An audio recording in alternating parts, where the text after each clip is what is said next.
Right, good afternoon, welcome to this brief session on type 2 diabetes and blood sugar monitoring. First of all, we'll go through some basic housekeeping. It is a no smoking building, so please no smoking, no vaping unless it's on your designated breaks, and then please leave the building and go to the far side of the car park. Mobile phones switched off or on silent. If you are expecting an urgent call, let me know. You can take it, but please just go outside the building. No recording devices of the session, however you can use take photographs of the slides.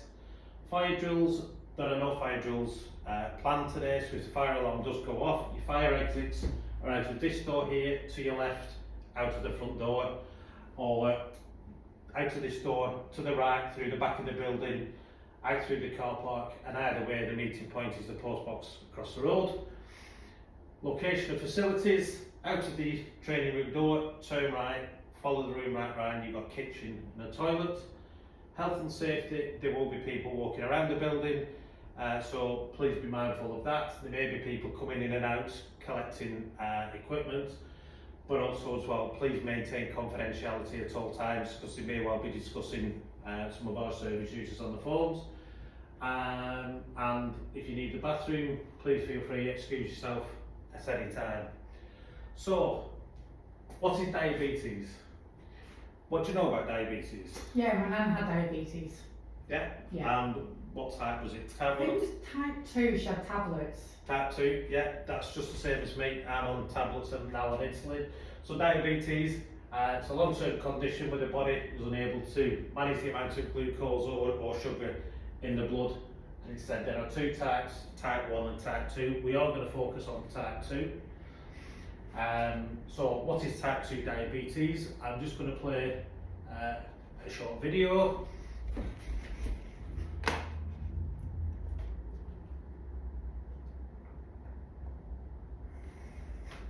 What is type 2 diabetes?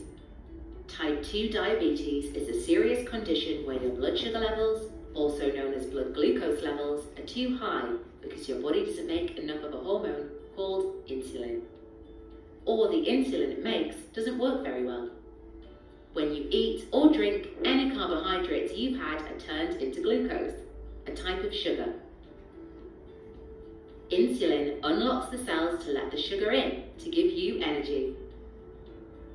If you have type 2, not all the sugar can be let in, so it builds up in the blood. You may start to feel very tired and thirsty, need to wee more and get thinner. Other signs are cuts or wounds taking longer to heal, blurred vision, or getting common infections. But you may not have these symptoms, or they may be very mild. High blood sugar levels over time can affect any part of your body and can cause other health problems like heart attacks and strokes, as well as problems with your eyes, kidneys and feet. There are many reasons type 2 diabetes develops, and it mostly affects people over 25, often with a family history. However, there are things many people can do to try to prevent it. You manage type 2 by going for regular health checks and getting support to be active, eat healthily, and maintain a healthy weight. You may need to take medication including insulin and check your blood sugars regularly too. Lots of things can affect blood sugars, so sometimes it's tricky to balance. But it is possible to lead a full life. It's about being in tune with your body and learning what works for you. You can get more support from your medical team and us here at Diabetes UK.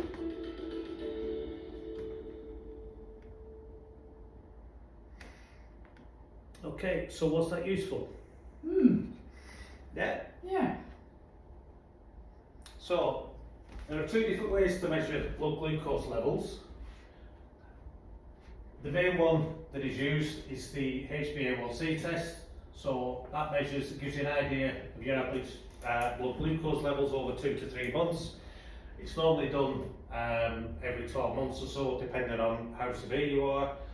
And an ideal HbA1c is 48 millimoles or below. currently mine is 68, so I'm being monitored every 3 months, and my medication is being adjusted accordingly. Self-monitoring, which is what we're going to demonstrate in a while.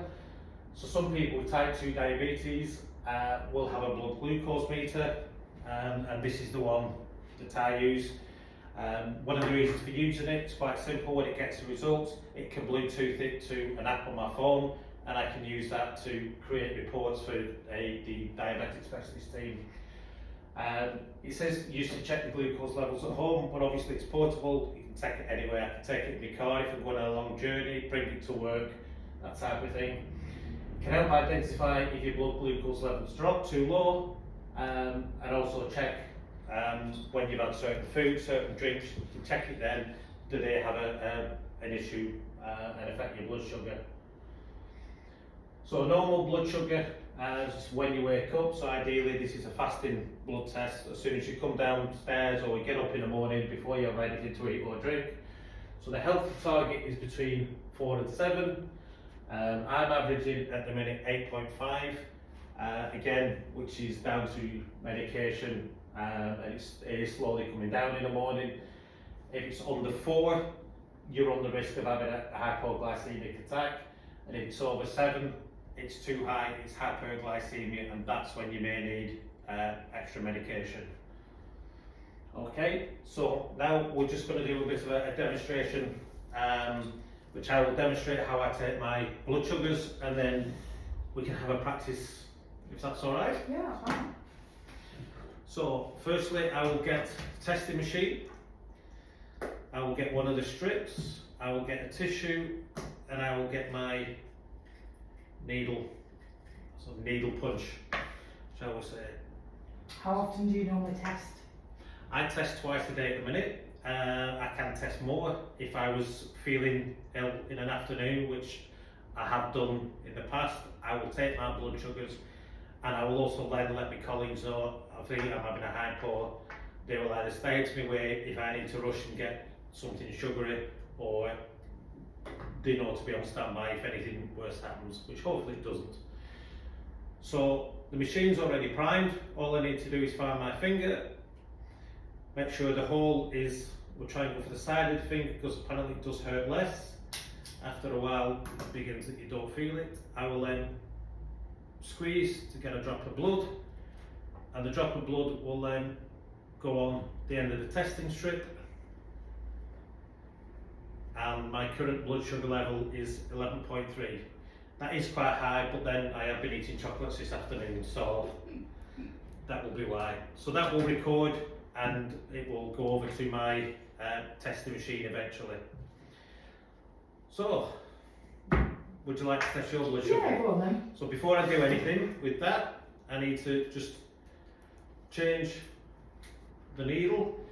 Inside, it's a needle that contains 6 mini needles, so I don't need to change as such.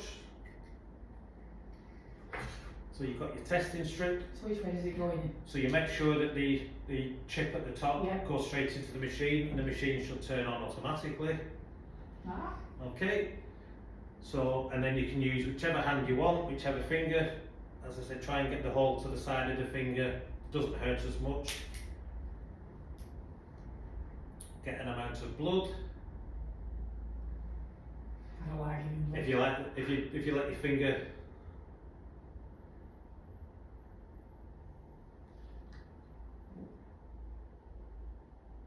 that's it. 6.1, that's a very good average. Okay.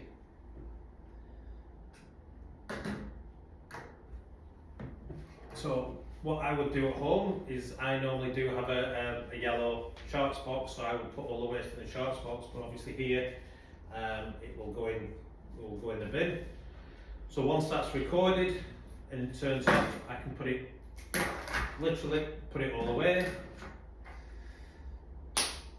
With mine being so high, I would look at finding a way of getting it down, so I might have a drink, I might have a rest, try and get it down, test it again in another hour, try and get my my levels back to somewhere normal. So go on. how would we do it with an elderly person that we're looking after? Because I presume If that they we're, wouldn't if have- we're, you'd hope that if they've been diagnosed with diabetes, they would have a machine handy. The staff will be trained as soon as they go in how to use the machine. They'll be aware of any possible signs that he or she may be having, you know, a hypo, which is probably the more serious. I have been aware of people going in a coma due to hypoglycemia. So hypo is the lower one. So hypo is the lower one, which is, you know, which when I have them, I start going lightheaded, I do feel dizzy, I start shaking, so I do need to get some glucose in. So I do have some glucose tablets. So whilst working in the community, if you think somebody's having a hypo, the first thing I would do is use the test machine, get their permission obviously, use the test machine, check what their blood sugar levels are. If it's lower than what is normal, as I say, the average is normally between 4 and 7. Mine's always higher, and it has been for the 12 years since I was diagnosed. So sometimes it's under 5 for me. I can feel like I'm having a hypo, so check what their normal rate is. Yes, if I'm having a hypo, I would look at trying to get something with glucose in. So it could be glucose tablets, it could be jelly babies, natural fruit juice. Try and get them to drink some pure orange juice, pure apple juice, get some sugar in. Leave it a while, maybe try something else, might be a biscuit after that, because what you don't want to do is for them to spike, so the blood sugars go from 3.5 to suddenly 12, because then that causes other problems. So we want to try and, it needs to rise quickly, but then it needs to stabilise to bring them back to a normal sort of, you know, a normal balance. And will we have a book in the house? They should have, if they may have a machine like this, or obviously depending on the age, they might not be up with technology, so yes, they should have a book. It will be written in the care plan as well, so you document what the blood sugar levels are at the time.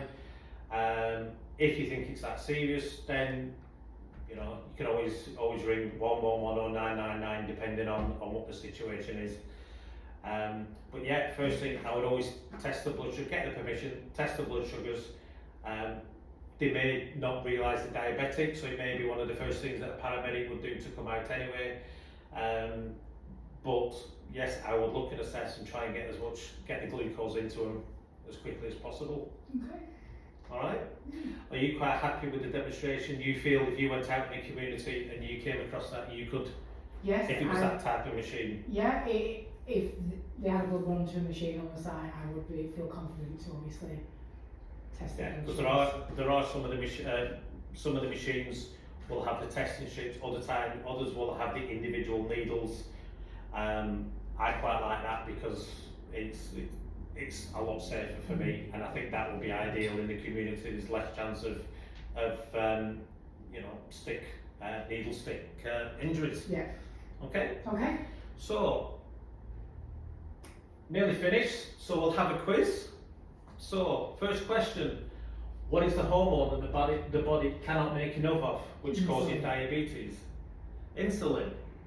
Correct. And what are some of the long-term complications of diabetes? Foot complaints, eyes, What about the eyes? so deterioration of them. Yeah. What's that called? Do you know? Oh, I can't remember. Can't remember. No. Well, I do have issues. I will show you there. But retinopathy, Okay. which can be a bleed at the back of the eye. I've been told I do have a very, very small one. I can never remember what eye it's in. But again, that's tested every 6 months. Yeah, heart attack, stroke, kidney disease. So when you do your annual health check, when you've got the annual health check, you take a urine sample, they want to check that your kidneys are working properly. Nerve damage, which is one of the issues why people can lose their feet, because that's one of the first things that can go. Again, that's under the serious foot problems.